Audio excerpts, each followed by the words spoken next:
বান্ধবীর বিয়েতে আলমতলায় গিফট দেওয়ার সময় এটা আমার কি অবস্থা হলো! তো আমরা ৩ বান্ধবী মিলে কিন্তু বেরিয়ে পড়েছিলাম বান্ধবীর বিয়েতে যাওয়ার উদ্দেশ্যে। আর বিয়েটা কিন্তু ছিল আমাদের পাশের গ্রামে। তাই আমরা টোটো করে যাচ্ছিলাম। আর আমাদের কিন্তু যেতে অনেকটাই লেট হয়ে গেছিল। কারণ সকাল থেকে প্রচণ্ড বৃষ্টি হচ্ছিল। সেজন্য বৃষ্টির মধ্যে বেরোতেই পারিনি। আর দেখো বৃষ্টি কিন্তু এখনও হালকা, হালকা বৃষ্টি হচ্ছিল। তো আমরা বান্ধবীরা মিলে গল্প করতে, করতে যাচ্ছিলাম। আর আমরা বেরিয়েছিলাম প্রায় 11:30টার সময়। আর আমাদের ওখানে যেতে কিন্তু মিনিমাম সময় লেগেছিল 20 থেকে 25 মিনিট। তারপরে বিয়েবাড়িতে পৌঁছে আগে বান্ধবীকে দেখা করে নিলাম। তারপরে এখানে বান্ধবীরা মিলে কিন্তু বসেছিলাম। কারণ হালকা বৃষ্টি হচ্ছিল। তো তারপরে কিন্তু আমরা চলে গেলাম লাঞ্চ করার জন্য। তো লাঞ্চ করার পর কিছুক্ষণ আমরা প্যান্ডেলের মধ্যে বসেছিলাম। তো বাইরে কিন্তু বৃষ্টি হচ্ছিল সেজন্য। তো কিছুক্ষণ বসে থাকার পর দেখি যে বরযাত্রীরা এসছে। তো এখানে বর চলে এসছে, এখানে ফিতে কাটা হচ্ছিল।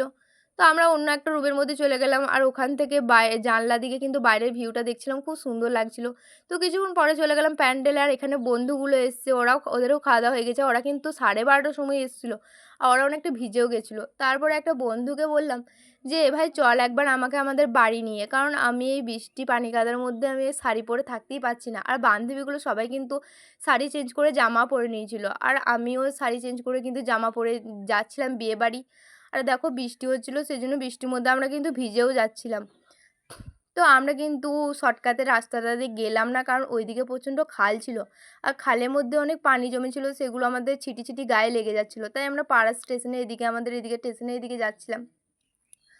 তো বিয়েবাড়িতে পৌঁছেই দেখি যে লাঞ্চ করানো হচ্ছে। আর দেখো প্যান্ডেলের সামনে কি অবস্থা, প্রচণ্ড কাদা।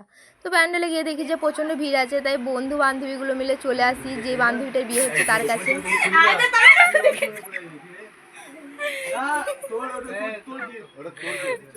জানি, বুঝে গেছি। আমরা কেউ খাইনি।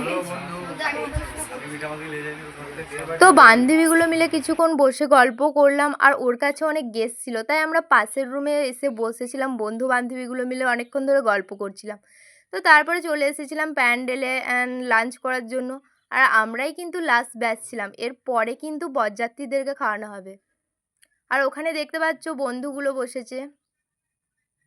আর এখানে বান্ধবীগুলো সবাই আমরা মাথায় ওড়না নিয়ে খাচ্ছিলাম। কারণ বন্ধুগুলো যখন খাচ্ছিল তখন ওদের খাওয়ার ভিডিও করেছিলাম, সেজন্য ওরাও আমাদের ভিডিও করছিল। তো অনেক রকমের আইটেম ছিল, তো সেগুলো খেয়ে নিলাম। তারপরে কিন্তু কিছুক্ষণ বসেছিলাম বন্ধুদের কাছে। তারপর আমি আর আমার একটা বান্ধবী মিলে যাচ্ছিলাম, কারণ একটু বিকেল হয়ে গেছিলো, সেজন্য গিফটগুলো আনতে গেছিলাম, একটা বান্ধবীর বাড়িতে রাখা ছিল। তো তারপরে চলে এসেছিলাম বন্ধুরা মিলে আবার সেই জায়গাটার মধ্যে একটু বসেছিলাম। বর চলে এসেছে। আর বরের কিছু ফটোও শ্যুট করা হচ্ছিল। তো তারপরে দেখি যে বান্ধবীকেও নিয়ে চলে এসেছে। আর এখানে কিন্তু বিভিন্ন রিচুয়ালগুলো সেগুলোই আর কি করা হচ্ছিল। এখানে কিন্তু মালা বদল করা হয়ে গেল, সেই ভিডিওটা আমি কিন্তু করতে পারিনি। আর এখানে দেখতে পাচ্ছ সমস্ত বান্ধবীগুলো কিন্তু একে একে গিফট দিচ্ছে। তো আমিও কিন্তু গিফট দিতে গেলাম। আর ওরা কিন্তু সোনো স্প্রেতে দেখো আমাকে কি করে দিল। তো এখানে বর বউ সবাই চলে গেল। আর আমাদেরও মনটা একটু খারাপ হয়ে গেল। তো এবার আমরাও কিন্তু বাড়ি যাব, কারণ হালকা সন্ধে হয়ে আসছে। আর এদিকে দেখো রাস্তাঘাটের অবস্থা, প্রচণ্ড কাদা চারিদিকে। তো হালকা বৃষ্টিও হচ্ছিল। আর আমি কিন্তু ওয়েট করছিলাম টোটোর জন্য।